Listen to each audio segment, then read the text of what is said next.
guy does. It's going to act like there's a drill. Well, that's good. It will drill. And it will drill what size holes? Now that everything you've done in here, you're going to use. You guys can perfectly well, honestly sit in the class and go, math, I'm never going to have to do any math. Maybe you do, maybe you don't. Maybe in your job you have a lot of math, bookkeeper, whatever, and maybe you don't. In here, everything I teach you, you're going to use. Today, what you learn, tomorrow you use. What size hole will this thing drill? 3/8. Definitely 3/8, because that's what size the drill is. But what size hole can you really drill? Anything below that. Just about anything. Because you know you put a Forstner bit in here. You know you can put a spade bit here. You know you can put a hole saw in here. So you can drill holes that are humongous with this thing. But the twist bit, the largest twist bit, is a 3/8.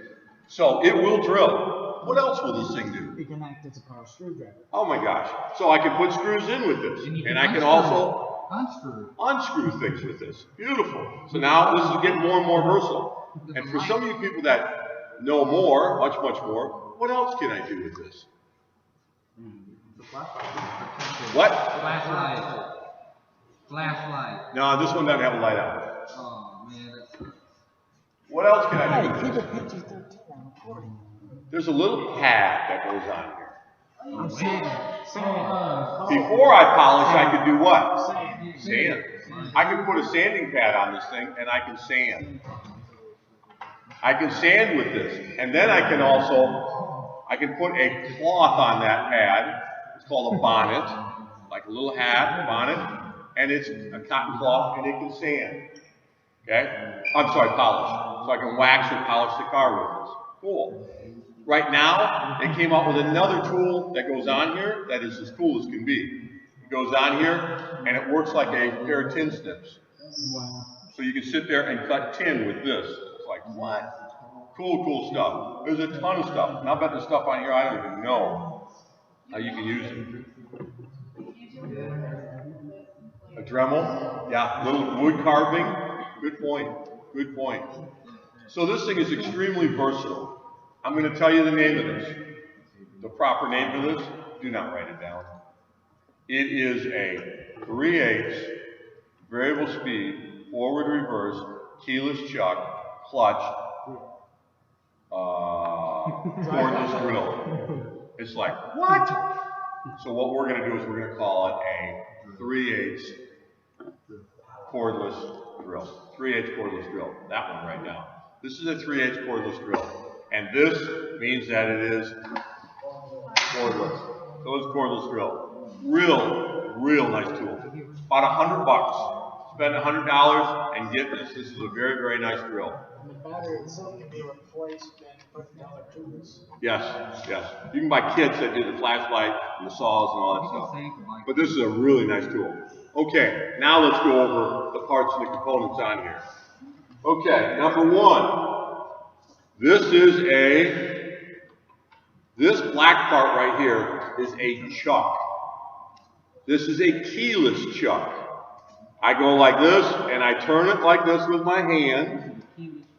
And if you watch, the jaws will come out on this chuck. The jaws come out on the chuck. So in other words, if I put something in here, screwdriver or a drill bit, and I go like this, and I tighten it up, I tighten this thing up, and I hold on to it, that is going to hold it.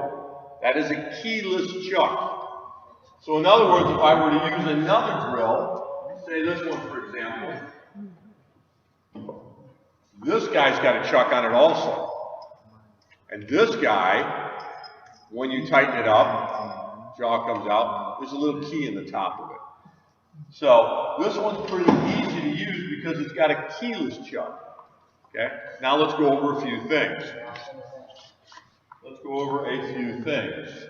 And to do this properly, and for you to be able to see it, I'm going to put this guy in here right now so you can see it a little bit more plain. Okay, this, watch carefully. Right? You're going to tell me what this is. Hold on. It's not charged. Oh, there it goes. It is, wait, watch me. So what do we have? Very nice. Couldn't have said it better. Variable speed. It is a variable speed. How did I do that variable speed? It depends on how much I grab that trigger. If I squeeze the trigger a little bit, I get a little bit. If I squeeze the trigger a lot, I get a lot. Watch this. Now watch again, very carefully. Starting out slow. Now it's reversing. What is it? Reversing. Forward and reverse. Where's that? Just above the trigger. Just above the trigger, I get forward and reverse. So now we know that it's got a keyless chuck. We know it's got variable speed. We know it's got forward and reverse. That's pretty cool. Okay. There's a switch on top, and it's got a number 1 and it's got a number 2. What is that? You need to tell me a little bit more. What? Torque. Let me see what this is. Number 1 is torque. Number 2 is speed. And how many people in here have a question right now? What? What is the difference between torque and speed? Torque is power. Since it is good. Torque is power over speed. Speed is speed. For you people, I can't stand. You know which ones I can't stand? When they go, what is torque? And then people go, well, it's like torque. And I'm like, dude, I just asked you that. Don't give me the definition, it's the same word. So for you people that go, that's a lame way of explaining it, I'm going to explain it so that you'll really understand. Who are you? Richard. What's your last name? Samson. Samson. I'm going to knock Samson on his butt. Are you? Yeah. Samson's going to stand here. Samson's going to be kind to me and not try to punch me in the head when I do this. Okay? I'm going to knock Samson on his butt with speed. Watch. We're going to find the difference between speed. And I'm going to come at Samson really fast, and then I'm going to try to knock him on his butt. Okay? Didn't do it. Now we're going to torque. Now we're going to come at Samson with torque. I'm going to come pretty okay fast, and I'm going to. And what was the difference? Keep on going. I didn't stop. So with torque, thank you, Samson. So with torque, I didn't stop. I just kept going. Okay, now that being said, let me ask you this. I am going to drill a hole in hard wood or metal. What am I using? Torque. I'm going to drill 17 holes in a board. What am I using? Speed. There's your difference. Torque and speed. This guy right here on the top, let's go over this. That was keyless chuck. Over here I have another sleeve on here, and it goes from 0 or 1, and you turn it all the way around, and it goes up to the top, and there's a little picture of a drill on here. So it goes from 0 or 1 to drill. That is called a clutch. C-L-U-T-C-H, clutch. That is a clutch, like in your car. That is a clutch. What does that do? Anybody in here know this much? I had a kid in the last class. He was good. He knew a lot of this stuff. Yeah? How about it will give you I don't know what, I guess it will give you, I guess I can't explain it one deal, so I can't give it to you in one sentence. So instead what I'm going to do is, it will stop the drill when there's any resistance. So right now, if I look at this and I'm going, okay, I'm going pretty good, I'm going to grab it and give it some resistance. That didn't take a whole lot, and it stopped it. Okay? So when you grab this drill, and you're going to drill some holes, and somebody had it set on 1, and you go, uh-oh, it's broke. And you set it down. It's not broke, it's just set at the lowest clutch. So I'm going to turn that clutch up a little bit. Took a little bit more for me to do that. Took a little bit more. I'm going to set that clutch up more. Woo, baby. So that one isn't going to go. Why would we have that? For speed. Okay, this kid that was in my other class, he knew real well. I'm putting in drywall. I'm hanging drywall. Back in the day, we used to hang it with nails. Now we hang it with screws. Drywall is very soft. It's soft. And I'm going into hanging the drywall on what? A house. A wall. What about the wall? The studs. We're hanging on the wooden studs. Thank you if you said it. Can't always hear. Studs. So I'm screwing into something very, very soft and into something hard, and it's going to grab that screw and go right through the paper, right through the gypsum, right through the paper on the back, and it goes right through, and you go, wow. This guy will be able to put a screwdriver in here, and you'll be able to set this so that it just goes to the drywall. You'll be able to set it. And the kid said, well, I don't need that. I can do it. I said, you know what? I can't play guitar. But if I practice and practice and practice, I could probably play guitar. So somebody that doesn't use this a lot, he's going to set this torque up, and he's going to be able to put those screws in without having to worry, okay? This kid was good enough to do it without. So, here we go. That is our 3/8 cordless drill. This should be review. This is a, what kind of size? Good. This is a 3/8 corded drill. This is a keyed chuck. This is a keyed chuck. Okay? This trigger probably does what? Makes it move. Variable speed. This is a variable speed. There's a little button above the trigger. It is probably The reverse. forward and reverse. The button on top of the trigger is forward and reverse. We just went over this whole thing a second ago, a minute ago. Why is the other one?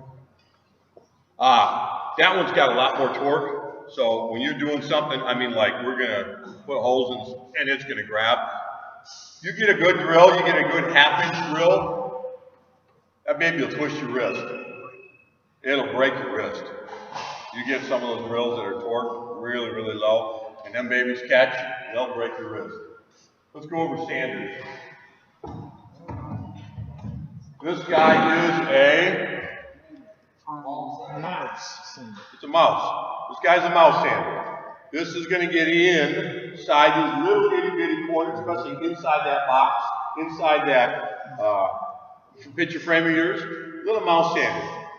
Now, I'm just going to tell you the truth. Right now, I'm having a heck of a time finding this paper.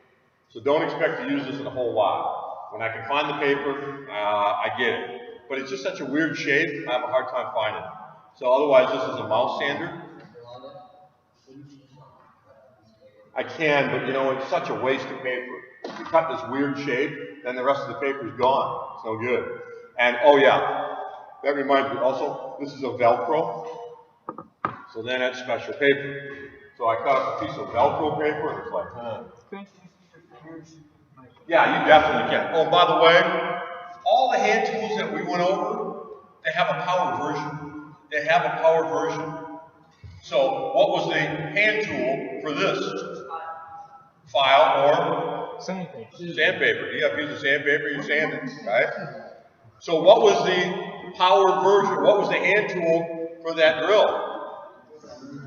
Screwdriver. Or back in my day, they used to call it was called a brace, and you held onto it, and turned it like this, so they had the other one that you turn like this, and that was a handheld, non-power version. This guy is we need to go over this. This guy is this guy is a palm sander. This is a palm sander. Now, here's the problem with just a palm sander. Being just a palm sander, here's the problem. I put the pad on the drill. When I put the pad on the drill, that sander goes round and round and round and round, and it sands your project. What's the problem with that? You're just going to put circle scratches in your project. You're just going to have all kinds of circles in your project. Not good. So this guy is called a random orbital. What does that mean? Orbital means it's not going to go in a complete circle. It's going to kind of go in an oval, and how is it going to do that? It's just ever so slightly outside. Random. It's going to do it randomly. So it's going to more look like this. It's going everywhere. And that's going to keep it from just doing swirls. It is a random orbital sander. Do not trust this little bag. You're going to go, man, people don't empty it. Sometimes it's not on there. Hey, you're going to get dirty in this class. But the beauty of this class is it's dust. You got air hoses, blow yourself off at the end of the hour, wash your hands in the sink, and off you go. It's not greasy class. It's not muddy. It's just dust. Not a big deal. And this is Velcro. Okay? Now, over there is where the sander is going to be, and next to the sander, you're going to see a bunch of paper. And I know this is going to sound like rocket science, and this is going to be really, really hard for a lot of you people to understand this, and I know I'm going to go over your head, but pay attention to this. This is pretty important. When the sandpaper is no good, throw it away. I know that's weird. I know that's weird, but I guess that's just me. I cannot tell you how many people go, there's no more scratch in here, there's no more abrasive on it, and they take and they put it back up there. If you didn't want it and it's no good anymore, throw it in the trash. I got people that come over there and they go, Longo, we don't have any more sandpaper. I go, I'm looking, there's got to be 20 pieces in there. And they go, they're all bad. Throw the thing away. I don't know to put new sandpaper out there if you keep putting the old stuff back up there. So when you're done with it, it's no good, throw it away. Palm sander, random orbital palm sander.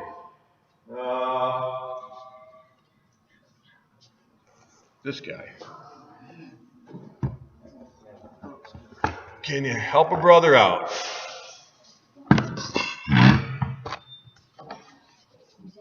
Thank you. Tell me? Thank you. This is a belt sander. And the belt goes off and it goes back on. Now, when the sander starts to track long, starts running this way too far, or starts coming off all the time when you're sanding, come get me, I'll make the adjustment in. This is a belt sander. This is a belt sander. It goes in one direction, and I use extremely rough paper on this. You can take off a lot of stock with this guy right here. By the way, can we talk sandpaper just a second? Sandpaper. Huh? The test? Yeah, you got to hold on to it. Sandpaper. Sandpaper. Did we go over how sandpaper comes? No. Okay, this is how sandpaper comes. It's got a number on it, and it tells you the amount of abrasive in it, or how rough or smooth the paper is. And the way that it works is, the lower the number, the more abrasive it is. That's stupid. Here's why. I take a sheet of sandpaper. This is the way they used to rate sandpaper. They take a sheet of sandpaper, and for every inch, they would tell you how much abrasive is in there. So if I have a 40 in here, you know those pieces of stone or sand are pretty big. And if I have a 400, they're really, really small. So the lower the number, the more abrasive it is.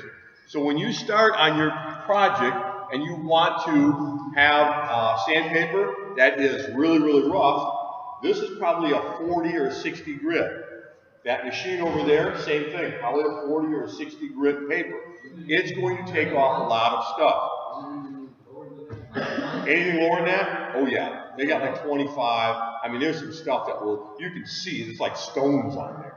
It's like, holy crap, there's a lot of, it's rough, okay? So, if you're finishing your project, say you just built your project and you want to take off a lot of stock, 40 grit would be good if you want. But that 40 grit left an awful lot of scratches in your project. How do you get rid of those scratches? Then you go maybe like 100 grit. 100 grit now, it's smooth, and there's not as many scratches. How do you get rid of those scratches?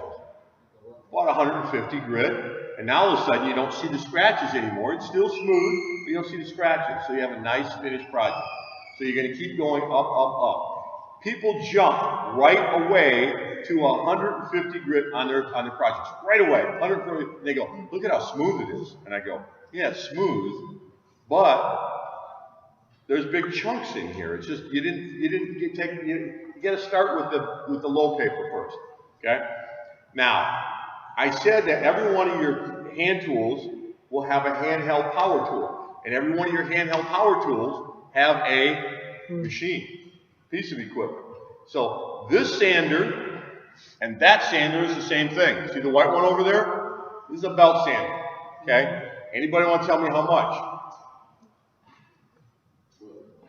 How much? How much? How much what? 50 bucks. 50 bucks. How much? About 1,000? Probably 500 to 700. Probably 500 to 700 bucks for that. I don't have a lot of room. Work in my garage. I don't have a lot of money. I'm buying this guy. Here's what the manufacturer did for me. Kind of cool. Thank you, Samson. Can you mind? Do you mind? This is what the manufacturer did for me, because they kind of go, you know what? I want this guy to buy my tool. So what they did was, they said, I know we can't afford this. Most of us can't afford $500, $700 for a sander. So they bought, so for 50 bucks I can buy this guy. So this is what they did.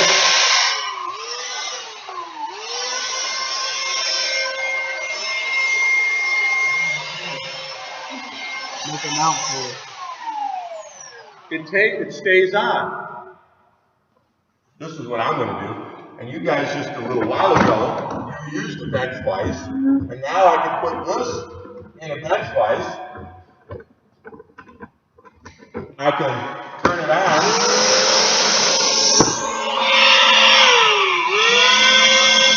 And it stays on. And now I can take my shock over here, and I can use it like I use that machine. How do I shut this thing off? Turn it off. I push the trigger again, and it shuts off.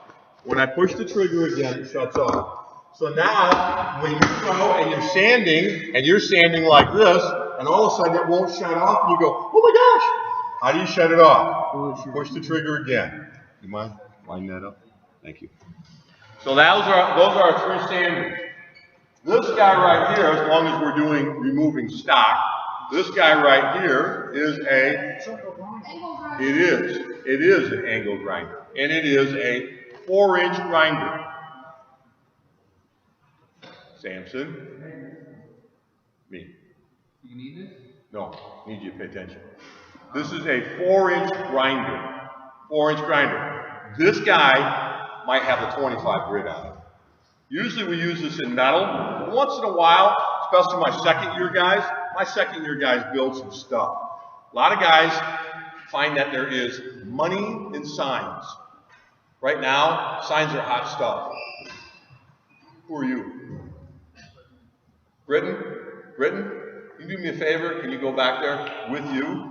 And can you hold up that sign? A lot of guys are going, dude, I got people that want welcome signs. I got people that want address signs, their number and their street. And they're building these signs like crazy because they know they can sell them.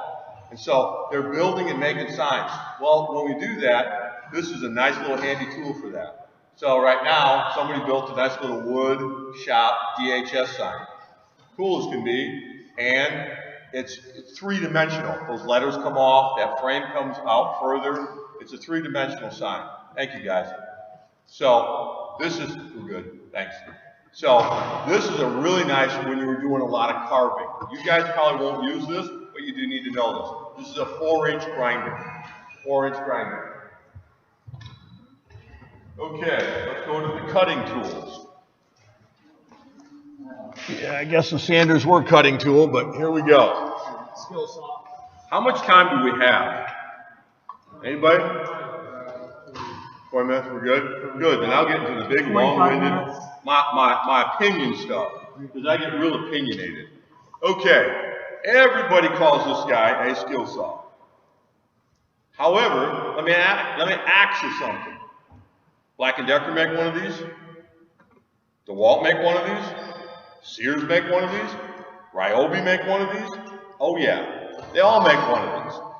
So, it's actually a circular saw. It's actually a circular saw. However, everybody calls it a skill saw. So now I give my own little personal opinion.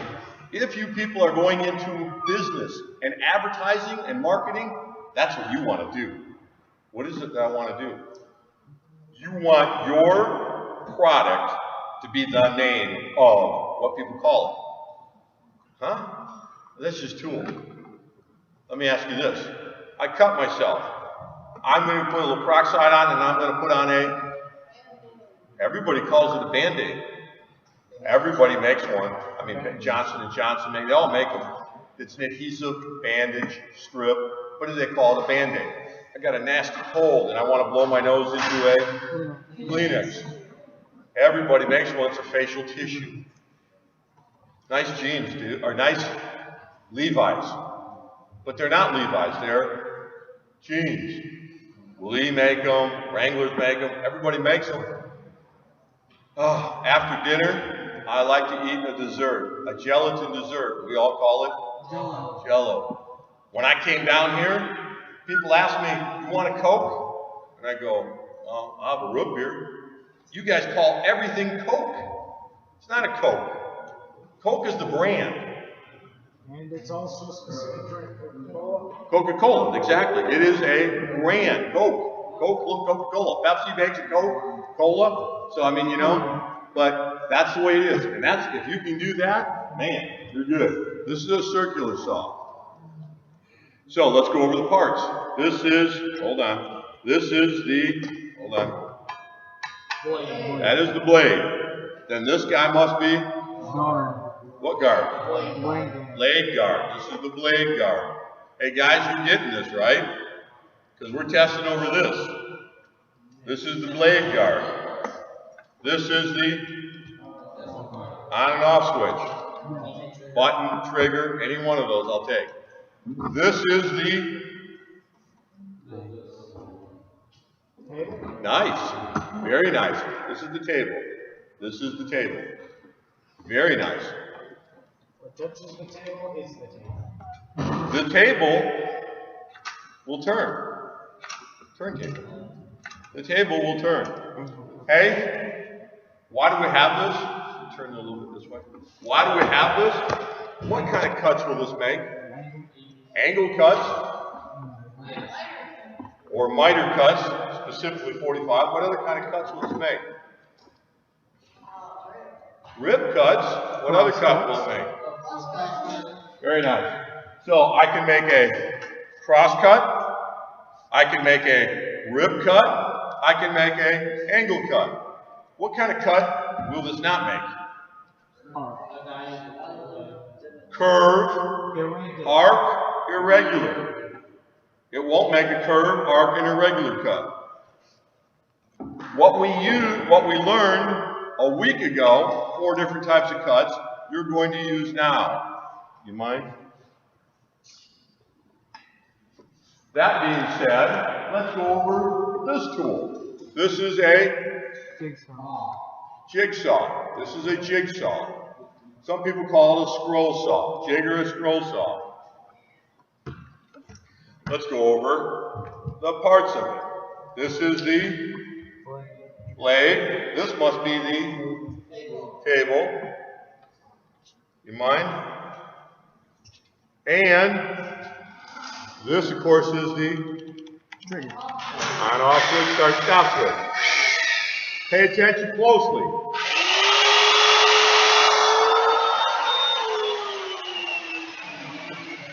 It's variable speed, but it's not in the trigger. If you think you're going to go faster by just squeezing the trigger, you're wrong. It's up here. Variable speed. Pay attention.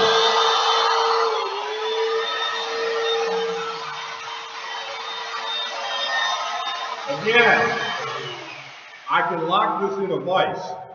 $50. What's that thing over there? That's a bandsaw. $1,000. I know that one we just bought. $1,000. This guy, probably about $50. That's a big difference. That's a big difference.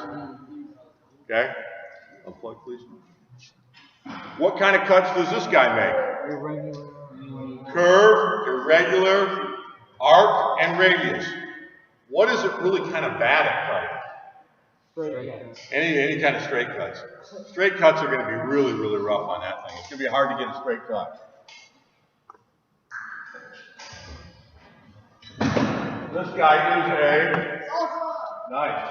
This guy is a sawzall. This guy's a sawzall. Got a great big old huge meaty blade like this that goes in it. Huge meaty blade. This guy is for demolition. Mostly for demolition. Why? It will cut what? It will cut all. What is this? Saw-all. Sawzall. It's actually called a reciprocating saw, but everybody calls it a saw-zaw. Sawzall thing. So if I'm going to go and tear down a wall, I will be able to cut drywall. Will it cut the 2x4s in there, the studs? Yes. Will it cut the nails? Yes. Will it cut the pipe? Yes.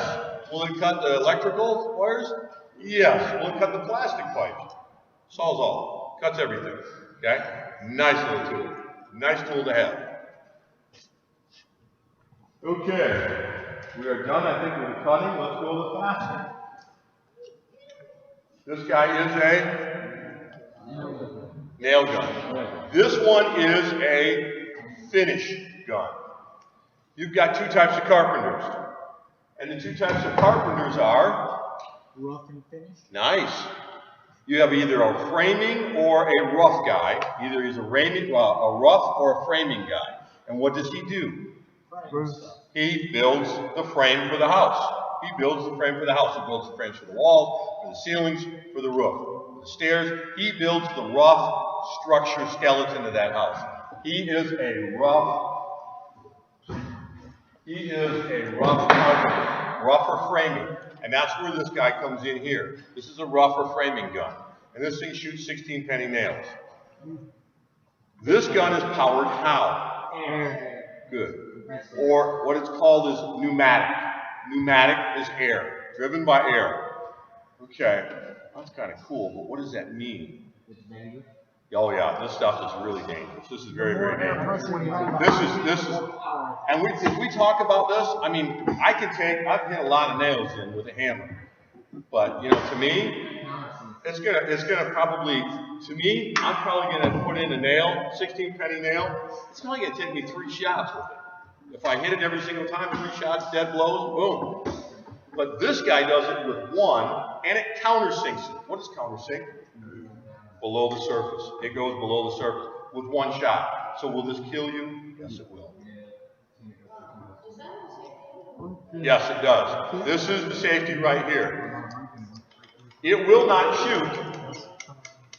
It will not shoot unless you depress it up against something. Once you depress it, push it up again, then it's going to shoot. Yes, like everything. Like everything in here. You can bypass tons and tons of safeties. Can I see that circular saw again? I work with a guy, and he drives me nuts. This is what this guy does. Done it forever. He said old timer taught him how to do it, and this is what he does, and he always does this. That's what he does. And I'm like, dude, you're killing me. Because if I don't bring my saw to the job site, I use his saw. And he cuts and cuts and cuts, and it's always right there. A exposed blade. And usually the table is up higher. So that blade is exposed probably, I don't know, 3 inches down there. Maybe 3 inches. He's got exposed blade. I mean, my gosh, is that dangerous. Huge dangerous. I even forget, I'll make the cuts, and I'll set the saw down on the ground. Well, if I set it down on cement, I ruined his blade, at the very least. But I go, dude, and he's like, Longo, you got to set that thing up on edge. And I'm like, how about I just don't use it? Because it's too dangerous. It's scary, scary dangerous. So yes, like on most equipment, you can bypass guards and blades and all that stuff. And tons of guys on the job site don't wear a pair of glasses. They don't wear hearing protection. Lots of stuff that's not good. And I can tell you by experience what not wearing ear protection for 40 years has done to me. And that's a pair of hearing aids. I wear hearing aids now. when we get going in this shop and everything is fired up and the vacuum is running in here, the air dust collection, you are now going to have to start talking more like this. I'm telling you, it is loud in here. Loud, loud, loud. So this is a rough or framing gun. It is very, very dangerous. It is air powered. So in other words, when we talked about countersink and shooting it in with one shot, tell me the difference between electricity and air powered or pneumatic. What? What about pressure? How about that electricity? Electricity is a constant. It's a constant. Electricity is constant. I'm getting 110 to 115 volts out of there over and over and over. Air, I can adjust it. I can turn it up and I can turn it down. The nail did not go all the way in. I go to the compressor and turn it up. The nail went through my wood and right straight out. I need to be able to turn that compressor down. Okay? This is a framing gun. What kind of carpenter uses this guy? Fine. This is the finish guy. This is a trim or a finish guy. This is a trim gun or this is a finish gun. Okay? This is, what is that guy doing on a job? He put in baseboards. He trimmed around the what? He trimmed around the what? The windows and the doors. He trimmed around that baseboard. He put in crown molding. Who built that fireplace? Well, he built the fireplace, you're right. Who trimmed out that fireplace to have that beautiful mantle and all that really nice pretty stuff? That finish guy. Okay? All dangerous, dangerous stuff. 2 years ago, I think it was 2 years ago, 3 years ago, I told you, didn't I? Kid shot himself in the finger with it.